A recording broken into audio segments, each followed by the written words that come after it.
봉독합니다. 사도행전 10장 44절입니다. 10장 44절부터 마지막 48절까지 우리 한 절씩 교독하고 마지막 48절은 다 같이 읽겠습니다. 베드로가 이 말을 할 때에 성령이 말씀 듣는 모든 사람에게 내려오시니 베드로와 함께 온 할례 받은 신자들이 이방인에게도 성령 부어 주심으로 말미암아 놀라니 이는 방언을 말하며 하나님 높임을 들음이로라. 이에 베드로가 이르되 이 사람들이 우리와 같이 성령을 받았으니 누가 능히 물로 세례 베풀물 그 말이요 하고 명하여 예수 그리스도의 이름으로 세례를 베풀라 하니라. 그들이 베드로에게도 며칠 더 머물기를 청하니라. 아멘. 로체 찬양대 나오셔서 찬양 드리겠습니다.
한 번뿐인 인생, 여러분 멋지고 폼나게 살고 싶죠?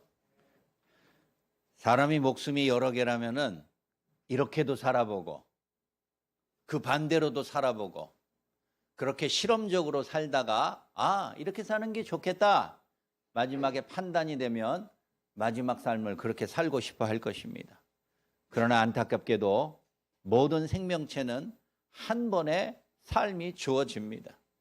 그래서 그 한 번의 삶이 실수 없이 낙오됨 없이 믿음 안에서 승리하고 살아가기를 모든 사람들이 바라요.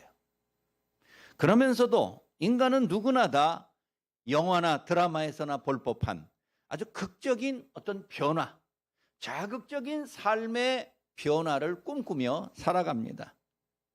한 번의 사건과 순식간의 현상으로서 내 삶이 완전히 변할 수만 있다면, 단 한 번으로서 내 인생이 180도 바뀔 수만 있다면 모든 사람들이 그런 삶을 살아가기를 기대하고 선호하는 것 같아요. 신앙생활도 비슷한 것 같아요.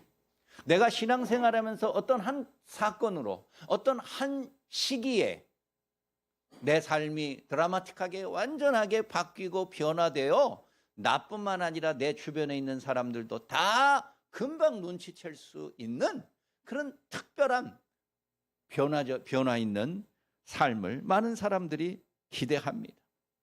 그런 삶을 원한다면 바울을 주목해야 될 거예요. 그가 다메섹에 가는 도중에 예수 그리스도를 만난 사건 한 번으로 사울은 인생이 완전히 180도 뒤바뀐 사람이 됐지 않습니까?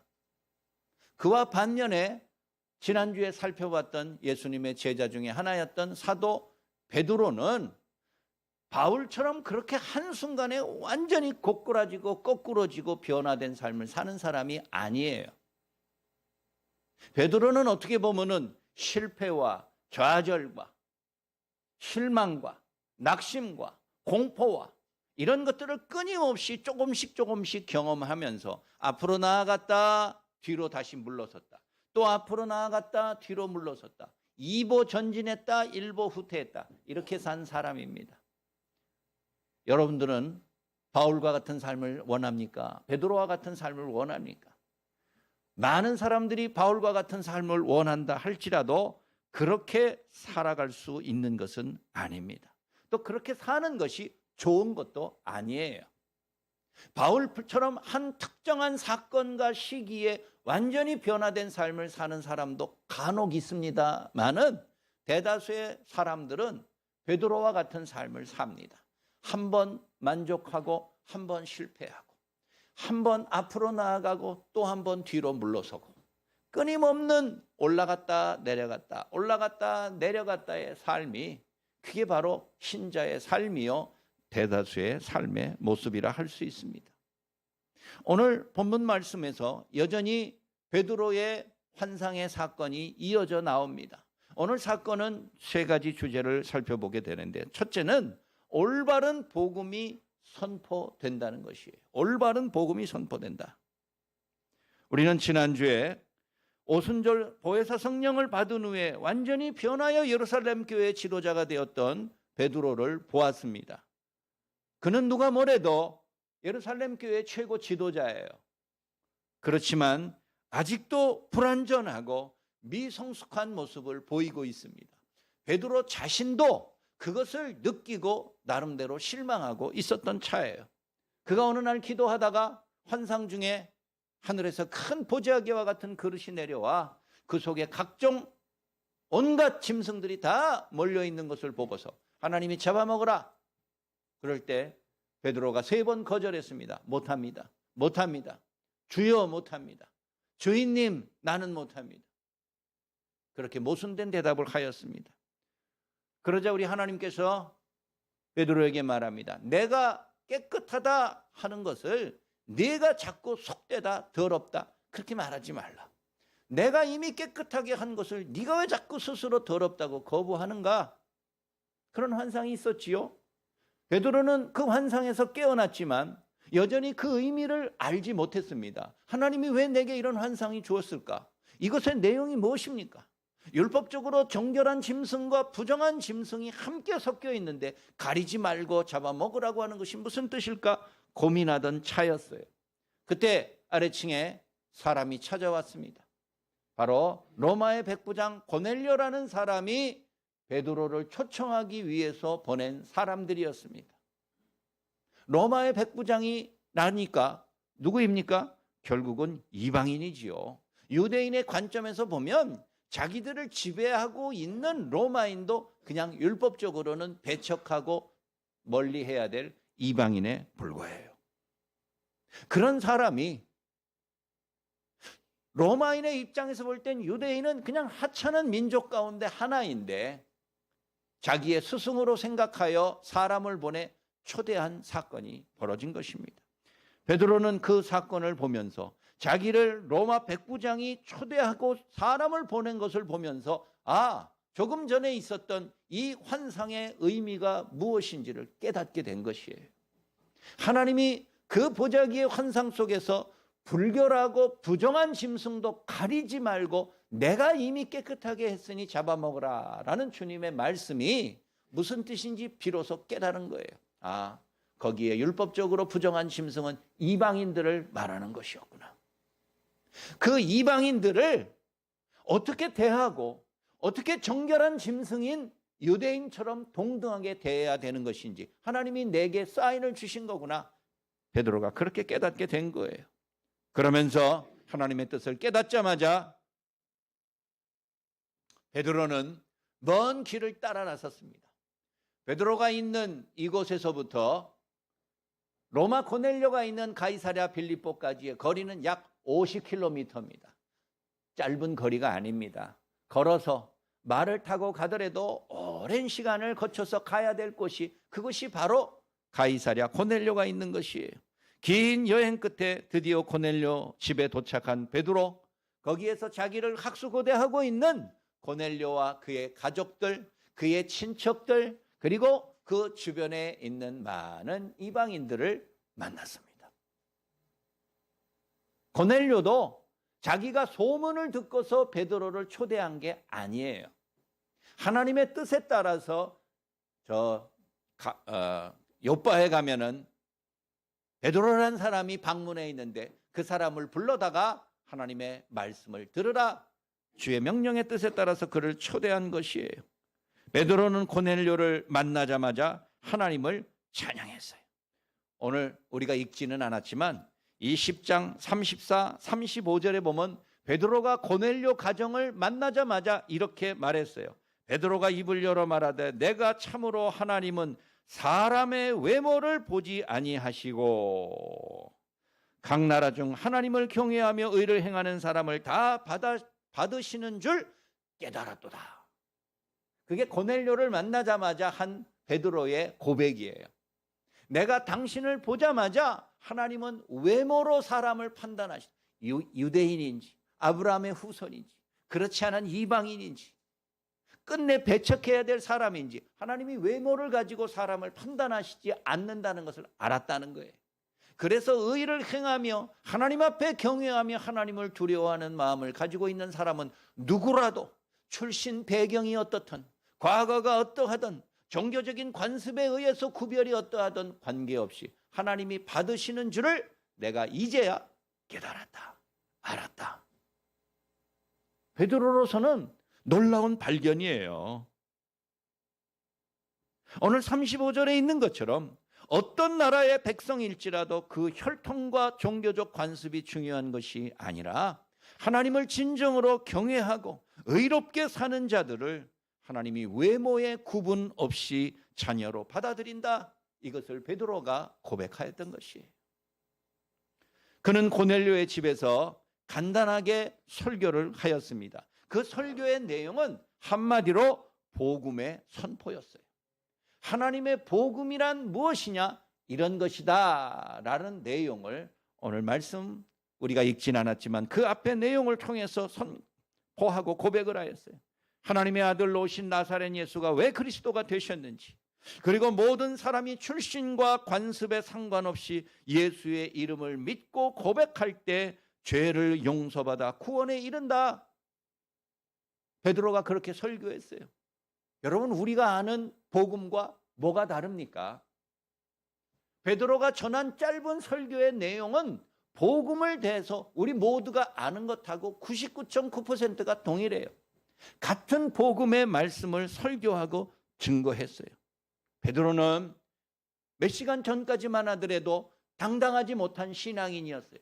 자기가 예루살렘 교회의 지도자이기면 틀림없지만 베드로는 자기의 과거로 인하여서 늘 근심했던 사람이에요. 믿음이 진보하고 발전하는 것 같으면서도 어떨 때는 종교의 관습과 관습의 장벽에 부딪혀서 다시 뒤로 후퇴하고 밑으로 굴러 떨어지기를 반복하였던 인생이 베드로예요. 자기가 자기의 신앙과 현재의 삶에 대하여 부끄러워했어요. 담대하게 당당하지 못하게 살아왔던 베드로의 모습이에요. 그러한 흔들리는 자기 자신을 바라보면서 베드로가 얼마나 민망하고 두려웠겠어요. 여러분, 우리도 그런 경험 많지요? 다른 사람이 나를 다 대단한 사람이고 흠잡을 데 없는 훌륭한 사람으로 인정하는 것 같아도 내가 내 자신이 알고 있는 그 허점투성이, 부족함, 연약함, 혹은 위선적인 것, 이런 모든 것 때문에 내가 스스로를 부끄럽고 괴로워 여기는 때가 우리 인간은 다 있습니다.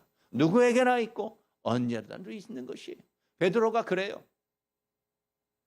다른 사람들은 베드로를 대단한 지도자로 칭송하지만 자기 자신을 생각하면 여전히 자기가 예수 그리스도에 대한 확고한 믿음을 갖지 못하고 흔들리며 근심하며 실패하며 삶을 살아오고 있는 거예요.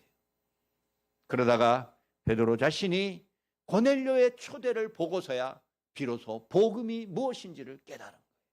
그리고 그 복음의 내용을 통해서 자기 자신이 진정한 소망과 성숙의 길로 들어서게 되는 것이에요. 그렇습니다, 여러분. 우리 모든 그리스도인들도 때로는 신앙이 흔들려요. 내가 지금 믿고 나아가는 길이 올바른 방향인가? 자기 믿음에 대하여서 의심하지 않은 사람은 아무도 없을 거예요. 그러나 내 흔들리는 믿음을 다잡아 줄 수 있는, 견고하게 흔들리지 않게 붙잡아 줄 수 있는 유일한 능력은 올바른 복음이 선포되는 거예요. 하나님의 복음의 말씀을 제대로 받아들이고 인정하고 그것을 수용할 때 우리의 흔들리는 우리의 삶이 견고하게 설 수 있는 것이에요. 복음의 내용이 무엇입니까? 예수 그리스도가 유대인만을 위해서 죽으셨단 말입니까? 아닙니다. 예수님은 이방인들을 위해서도 죽으셨어요. 모든 사람들을 차별 없이 하나님의 구원과 의에 이르게 하기 위하여 예수 그리스도가 죽으셨어요. 그것을 믿는 것이 복음을 믿는 것 아니에요. 그런데 베드로는 가만 생각해 보니까 자기가 그 복음을 제대로 믿고 살아가지 않는다는 것을 깨달았어요. 내가 깨끗하게 한 것을 왜 네가 자꾸 속되다 하느냐? 하나님의 꾸지람이 생각났을 거예요. 예수 그리스도가 내가 저 이방인들을 위하여서 십자가에 죽으셨는데 왜 네가 아니라고 자꾸 그렇게 부정하느냐? 예수님의 그 말씀이 자기 귓전을 울리는 것처럼 느껴졌을 거예요. 그 얼마나 부끄러웠어요. 내가 명색이 교회의 최고 지도자인데 나보다 더 뛰어난 권위 있는 교회의 지도자는 없는데, 그러나 자기 자신이 여전히 불안과 근심 속에 살아가고 있는 가장 큰 이유는 그 복음을 있는 그대로 받아들이지 않은 거예요. 어떤 내용은 받아들이면서 그 복음대로 살고자 하면서 어떤 복음의 내용은 거부하고 있는 거예요. 그게 관습의 이름으로 거부하고 율법의 이름으로 거부하고 자기 성격의 이름으로 거부하고 내가 살아왔던 내 스타일의 방식과 내 뜻으로 우리 하나님의 복음의 일부를 자꾸 거부하며 살아왔던 거예요. 그래서 우리도 불안한 거예요. 그래서 우리의 신앙도 견고하지 못하고 작은 바람에 흔들리는 요동하는 불안한 신자로 살아가는 거예요. 오늘 베드로가 자기의 그와 같은 불안하고 당당하지 못했던 신앙을 근심하던 차에 하나님의 놀라운 복음의 능력을 눈앞에 보고서 이방인들에게도 하나님이 구원의 은혜를 베푸시고 한다는 그 뜻을 발견하고서야 비로소 복음을 선포하고 그 복음대로 살지 못했던 자기 자신을 자책하고 있는 거예요. 내가 부끄럽다. 내가 하나님의 뜻을 오해하였다. 하나님이 내게 이렇게 말씀하는데도 끝까지 내가 거부하였다. 내가 깨끗하게 한 것을 네가 왜 자꾸 속되다 하느냐. 여러분, 우리도 어느 때 하나님과 싸워요. 하나님의 복음과 하나님의 말씀이 우리에게 가르쳐주는 게 너무 명명백백한데 우리는 어느 순간에 어느 분야에 대해서는 아닙니다. 하나님, 그건 하나님이 잘못 생각하신 거예요. 날 몰라서 그러세요. 이거는 이렇게 해야 됩니다. 내가 여태까지 그렇게 살아왔어요. 이제 와가지고 내가 이 나이에 그걸 어떻게 바꾸겠습니까? 우리 그렇게 살 때 많잖아요. 베드로하고 똑같은 거예요. 우리가 내가 깨끗하게 하는데 왜 너는 자꾸 깨끗하지 않다고 고집을 부리느냐. 그래서 불안한 거죠. 사랑하는 여러분, 아직도 내 믿음에 자신감이 없습니까? 여전히 갈대처럼 흔들립니까? 말씀에 귀 기울이고 이 단순한 복음의 원리에 충실하여 그것이 우리에게 주는 참된 소망을 깨닫는 여러분들의 견고한 신앙생활 되시기를 간절히 소원합니다. 둘째, 차별 없는 성령의 충만함이 이루어졌습니다. 자, 순수한 복음이 올바르게 선포되자 어떤 일이 벌어졌습니까? 오늘 우리가 읽은 44절에 보니까 모든 사람에게 성령이 내려오셨다라는 거예요. 베드로가 올바른 복음의 핵심을 고넬료와 그 집안에 모여있던 사람들에게 선포되고 증거되니까 놀랍게도 생각지 않았던 성령이 저들에게 임재하는 것을 모든 사람들이 보고 깨닫게 됐다는 것이에요. 그게 중요해요. 하나님의 성령이라는 것이 꼭 특수한 어떤 상황이나 환경이나 거의 불가능한 무슨 형편에서만 임하는 게 아니에요. 하나님의 복음이 올바로 선포되는 평범한 시간과 장소에 하나님의 성령이 임하심을 여러분들 꼭 믿으시기 바랍니다. 우리 그런 믿음 가지고 살아왔는 거예요. 그걸 믿지 못하면 성령과 복음을 제대로 이해하지 못하는 거예요. 성령이 모든 사람, 즉 고넬료와 같은 이방인들에게도 동일하게 부어주심을 모든 사람들이 확인할 수 있었습니다. 그 성령이 이 자리에 충만하게 임하는 것을 누구도 아니라고 부정할 사람이 없었어요. 다시 앞으로 돌아가서 내가 깨끗하게 한 것을 네가 속되다고 자꾸 고집 부리지 말라. 하나님의 그 말씀처럼 베드로는 자기가 일정 부분 하나님의 뜻일지라도 부정하며 살았어요. 그러나 지금은 누구도 부정할 수 없어요. 이방인들에게 하나님이 성령을 부어주셨음을 베드로가 부정할 수 없었어요. 그 눈앞에 벌어지는 현상을 베드로가 믿지 않을래야 믿지 않을 수가 없었어요. 오늘 46절 보니까 성령이 저들에게 임하였을 때 이방인들이 방언을 말하기 시작하였고 입을 열어서 하나님을 찬송하기 시작했어요. 베드로는요, 유대인으로서 언제나 유대인만 상대했던 사람이에요. 이방인하고는 말을도 섞지 않으려고 했던 사람이 그게 베드로예요. 자기가 유대인이니까 그럴런지 몰라요. 그런 그에게 사울이 변화된 것조차, 예수 그리스도를 만나고 성령에 충만했다, 그가 변했다라는 것조차 베드로는 처음에 믿지 않았어요. 그러나 사울은 따지고 보면 같은 유대인이지요. 하나님이 유대인인 베드로 자기도 변화시켰으면 같은 유대인인 사울도 변화시킬 수 있다는 것은 베드로도 인정해야 되는 거예요. 자기만 변화되나요? 사울도 변화되는 것이죠. 그렇지만 자기 눈앞에 있는 이 고넬료와 같은 이 집안에 있는 사람들 대부분은 다 이방인들이에요. 모세의 율법을 알지도 못하고 하나님이 어떤 분인지도 그 역사도 알지 못하는 이방인들이에요. 그런데 그 이방인들에게 자기 유대인들에게만 부어준 줄 알았던 하나님의 성령이 똑같이 그들에게 임하는 모습을 보고서 베드로는 어쩔 줄을 몰랐어요. 오늘 여기 보니까 베드로가 놀랐다 하는데 이게 우리말로 놀랐지 원문을 보면은요, 정신을 잃었다 이렇게 돼요. 정신을 차릴 수가 없는 거예요. 자기가 지금까지 생각해왔던 모든 것들이 다 판판이 깨지기 시작하는 거예요. 아무리 이방인들이 잘나도 하나님이 저들을 구원하기 위한 성령의 은혜는 베풀지 않을 것이다. 그게 철석같이 믿어왔던 베드로의 관습이요 신앙이에요. 그런데 자기 눈앞에서 그게 깨지기 시작하는 거예요. 자기가 수십 년 동안 뼛속이 깊이 사무치고 새겼던 자기만의 신념이 자기 눈앞에서 산산이 깨지고 있는 거예요. 이방인들에게도 조금도 다름이 없는 성령이 임하는 모습을 보면서 베드로가 얼마나 놀랐는지 정신을 잃을 정도였어요. 베드로는 그 심성이 늘 의심이 앞섰던 사람이에요.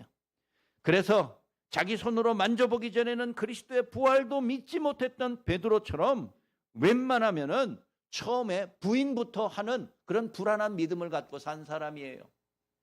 예수님이 부활하였다라고 막달라 마리아가 제자들에게 가서 말할 때 제일 먼저 무덤가로 달려갔던 사람이 베드로예요. 그 안에 들어가 봤더니 돌무덤 안에 정말 예수님의 시체가 없어지고 예수님을 이렇게 몸을 감쌌던 수의와 같은 것들이 잘 이렇게 자리에 포개어 있는 것, 누가 잘 정돈한 것처럼 그렇게 된 것을 보고서 베드로가 놀랐어요. 그런데 그런 모습을 보고도 베드로는 믿지 않아요. 예수 그리스도의 부활을 믿지 않았어요. 베드로 그런 사람이에요. 베드로가 특별해서가 아니라 모든 사람들이 다 그렇긴 해요. 그러나 지금 자기 눈앞에서 벌어지는 성령의 차별 없는 역사는 부정할래야 부정할 수 없었던 것이죠. 믿음의 성숙과 신앙의 성장은 성령의 역사와 위로가 있을 때 비로소 가능합니다. 그러나 성령의 역사가 우리와 상상할 수 없는 특별한 몇몇 소수의 사람들에게만 임하는 일이라고 여기지 마세요. 하나님의 성령은 일반적인 거예요. 보편적인 하나님의 은혜예요.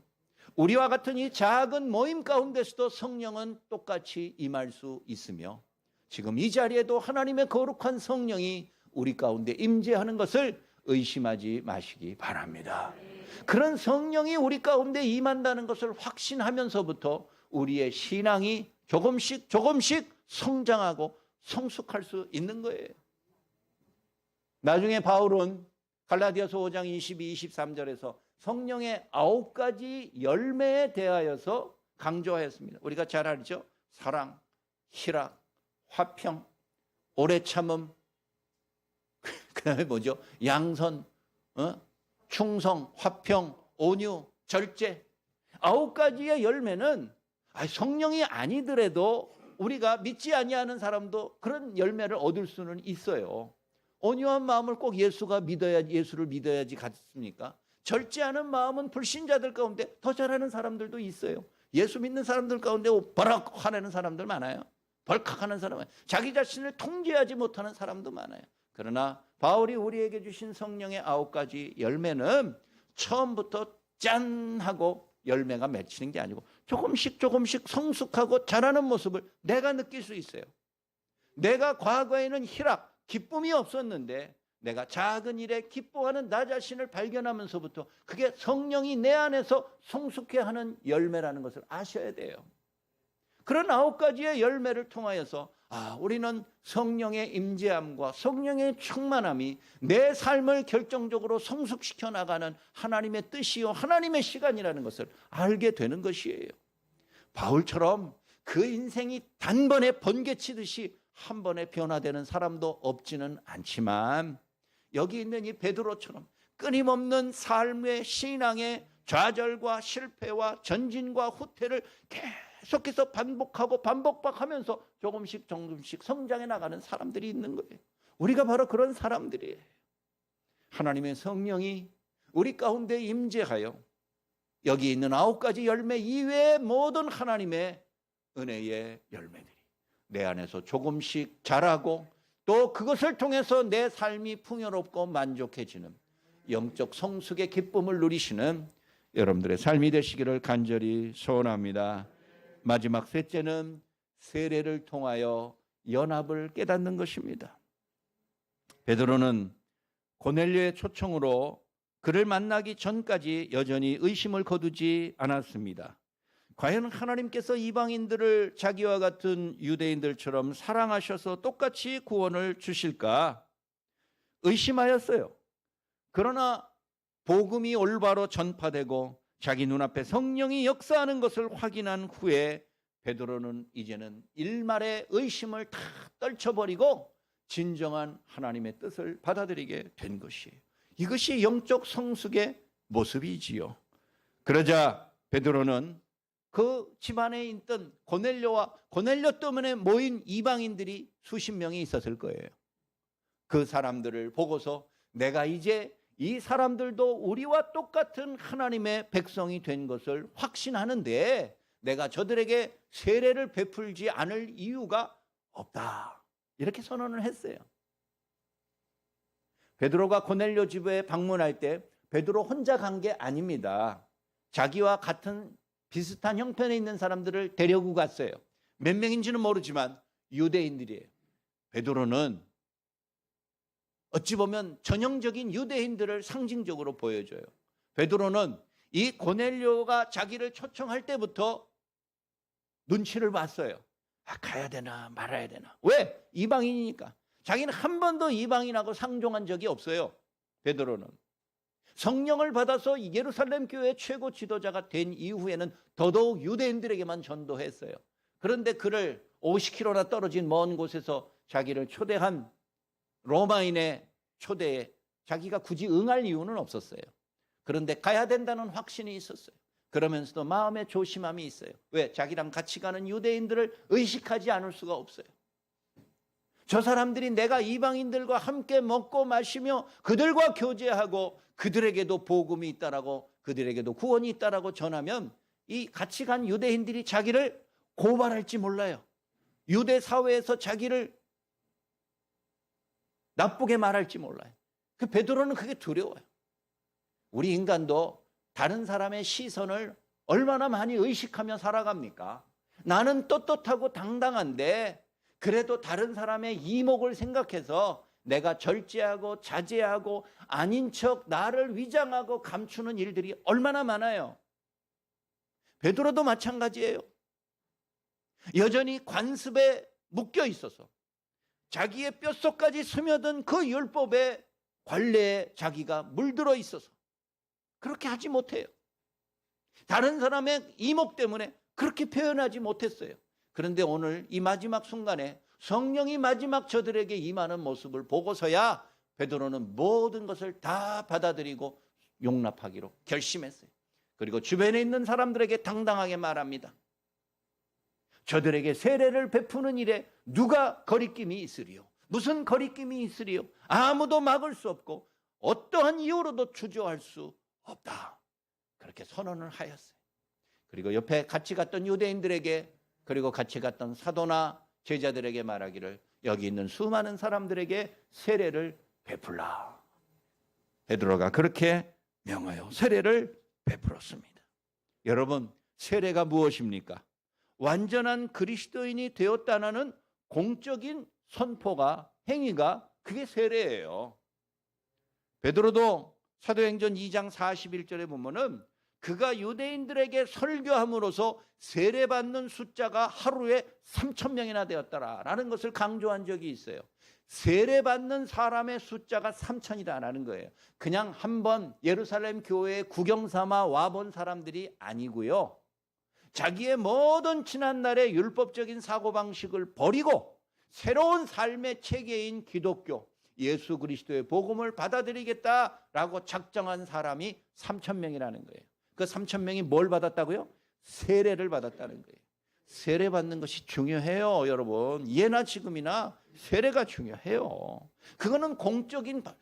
내가 그렇게 결심하고 고백하는 것도 중요하지만 여기 있는 대다수의 다른 사람들이 저 사람이 드디어 세례를 받았구나. 나와 똑같은 신앙 고백을 하고 있고 삼위일체 하나님을 믿으며 구원의 도리가 오직 예수 그리스도 한 분을 통해서만 이루어지는 것을 저 사람도 받아들였구나. 나와 동일한 신앙 고백을 가진 정말 하나님의 백성이 되었구나. 이렇게 인정하는 시간이 어떤 시간이야? 세례의 시간이잖아요. 베드로는 공식적인 세례를 통해서 고넬료와 같은 이방인들이 자신과 같은 그리스도인들이 되었음을 받아들이고 선포한 것입니다. 그의 의심은 사라졌고 그의 사명을 가로막고 있었던 관습의 장벽도 없어져 버렸어요. 아니, 복음의 사다리를 타고 넘어섰어요. 그는 더 이상 자신의 전통과 인간적인 두려움 때문에 복음이 지체되고 그 복음이 예루살렘 안에만 이렇게 갇혀 있고 땅 끝까지 전파되는 것을 막고 있었던 그 모든 지난날의 장벽이 사라지는 것을 베드로가 지금 깨닫게 된 것이에요. 베드로가 유대인만 생각하면 그는 예루살렘을 벗어날 수 없어요. 예루살렘을 벗어나서 사마리아에 가지도 못해요. 땅 끝은 더더욱 상상도 못해요. 그러나 하나님께서 오늘 고넬료와 같은 이방인들과 그 가족들과 사람들에게 성령을 부어주심으로써 베드로로 하여금 복음이 예루살렘 안에만 갇혀 있지 않고 사마리아와 유대와 땅 끝까지 증거될 수 있는 놀라운 역사적인 기회를 하나님이 주셨던 것입니다. 사랑하는 여러분, 성숙한 신앙은 무엇보다도 관용을 중시하는 겁니다. 내 믿음과 내 신앙의 철칙이라고 그래서 끊임없이 그것을 지나치게 고집하고 고수하면서 다른 사람을 자꾸 배제하고 밀어내고 그러면 안 돼요. 베드로가 그렇게 하는 것이 자기가 진짜 믿음대로 사는 것이라고 여겼어요. 그러나 그렇지 않아요.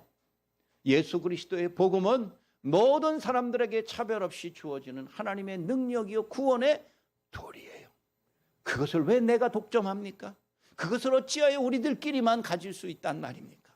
모든 사람들에게 베풀어 주며 그 사람에게도 동일한 하나님의 은혜를 나누어 주는 일에 인색하지 말아야 한다는 것이에요. 우리 모두 다 거의 대부분 예수 그리스도의 이름으로 세례받은 사람들입니다. 우리 서로가 성격도 다르고 지향하는 목표도 다르고 삶의 스타일과 습관도 다 달라요. 그럼에도 우리 모두가 서로를 용납하고 관용의 모습으로서 상대방을 받아들여야 되는 이유는 같은 복음을 갖고 한 성령으로 세례받았기 때문에 그런 것이에요. 그것이 우리 그리스도인들이 그렇게 변화된 모습으로 보여주어야 된다는 거예요. 예수 그리스도 아래 그 모든 지체들이 서로의 입장과 처지와 역할을 존중하며 살아갈 때 교회는 연합할 수가 있고 신자들이 한 공동체를 이룰 수 있으며 그 가운데 계속되는 하나님의 역사하심을 체험하는 놀라운 사건이 계속되리라 확신하시기 바랍니다. 여러분, 복음과 진리가 바라는 것은 어려운 게 아닙니다. 복잡한 게 아닙니다. 매우 쉽고 단순합니다. 그리스도가 나를 조건 없이 용납하신 것처럼 우리도 서로를 용서하고 용납하는 것, 그것이 복음이 우리에게 요구하는 한 가지 사실이에요. 저마다 자기 자신은 하나도 손해보지 않으려고 노력할 때 우리는 다른 사람이 희생되고 고통받는다는 것을 기억해야 합니다. 다시 한번, 주님이 이기적인 삶을 사셨다면 십자가에 죽으실 이유도 없었을 것이지요. 우리 모두 그리스도의 제자라고 자부하는 사람들 아닙니까? 제자가 뭐 하는 역할이 무엇입니까? 스승을 닮아가는 거지요. 스승이 그렇게 살아온 길을 같이 걷는 게 제자의 목표 아닙니까? 그리스도가 그렇게 살지 않으셨어요. 이기적으로 살지 않았어요. 마음에 들지 아니하는 사람들, 예수님을 저주하는, 죽이라는 소리치는 사람들을 향하여서도 하나님께 기도하기를 주여 저들을 용서하옵소서. 그게 그리스도의 마음이고 그리스도의 방식이에요. 우리 그렇게 믿고 따르고 살아가야 되는 것입니다. 말씀을 마칩니다. 사도 바울의 회심은 한순간에 이루어진 극적인 사건이었다면 베드로의 변화는 성공과 실패와 진보와 후퇴를 끊임없이 반복하면서 이루어졌던 영적 성장의 모습입니다. 누구를 닮았습니까? 우리가 베드로처럼 실수와 실패를 하여도 염려하지 말아야 할 것입니다. 베드로도 그렇게 살아왔어요. 그렇지만 베드로는 결국은 하나님의 거룩한 백성이요 지도자요 사도로서 우뚝 솟았습니다. 우뚝 섰습니다. 실패와 좌절과 두려움이 있어도 그런 과정을 통하여서 성숙하고 성장하여 하나님의 사람으로 쓰임받았던 것이지요. 우리들의 삶, 어떨 때는 바울과 같은 극적인 변화와 대단한 인생을 드라마처럼 꿈꾸지만 그런 생각 버리시고 베드로처럼 평범하지만 그러나 끝내 성숙하여 승리할 수 있다는 확신을 갖고서 내 앞에 있는 크고 작은 고난과 실패와 좌절과 두려움들을 잘 믿음으로 극복하고 하나님이 원하시는 마지막 목적지에 도달하시는 여러분들의 승리의 삶 되시기를 주의 이름으로 축원합니다.